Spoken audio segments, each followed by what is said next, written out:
6-7 साड्या, पप्पांचे कपडे, नुरवीचे कपडे, शॉपिंगसाठी फक्त काहीच तास. वाटलं होतं आजचा दिवस उरणारच नाही, पण शेवटी काय झालं, चला पाहूया. तर आज आम्ही निघालो होतो मस्त शॉपिंगसाठी फलटणला. पण निघालो तर खरं, पण रस्त्यावरच एवढं भयंकर ट्रॉफिक लागलं की बासच. त्या ट्रॉफिक मध्ये आमचा बराच वेळ निघून गेला. पण म्हणतात ना, सब्र का फल मीठा होता आहे. ट्रॉफिक मधून फायनली वाट काढत काढत आम्ही पोहोचलो फलटणच्या द्वारकादास श्यामकुमार मध्ये. आम्हाला जवळपास 7 ते 8 साड्या घ्यायच्या होत्या. पप्पांसाठी शर्ट पीस, पॅन्ट पीस घ्यायचे होते. नुरवीसाठी पण काही ड्रेस घ्यायचे होते. मला वाटलं कमीत कमी 7 ते 8 तास आम्हाला तर जाणारच आहे तिथे. पण इथे असलेली अप्रतिम आणि भरपूर व्हरायटी पाहता आमची शॉपिंग अगदी फटाफट झाली. मग काय, लगेच आम्ही रिटर्नचा प्रवास सुरू केला. आता एवढी भरघोस शॉपिंग केल्यानंतर भूक तर लागणारच होती, म्हणून आम्ही पोहोचलो एक छान अशा हॉटेलमध्ये. हॉटेलचा अँबियन्स तर एकच नंबर होता. बाहेर मस्त गार्डन होतं, जिथे प्राश्वी आणि नुरवी त्यांनी दोघींनी लगेच खेळायला सुरुवात केली. आम्हीही मग वेळ न घालवता मस्तपैकी स्टार्टर ऑर्डर केले. गरमागरम सूप, फिश फ्राय,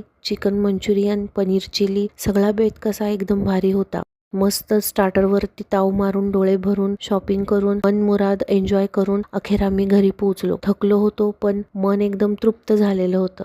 असा होता आजचा माझा दिवस, एकदम आनंदी आणि एकदम एन्जॉयलेबल. तुम्हाला माझे व्लॉग कसे वाटत आहेत मला नक्की कमेंटमध्ये सांगा. भेटूयात नेक्स्ट व्लॉगमध्ये. तोपर्यंत बाय.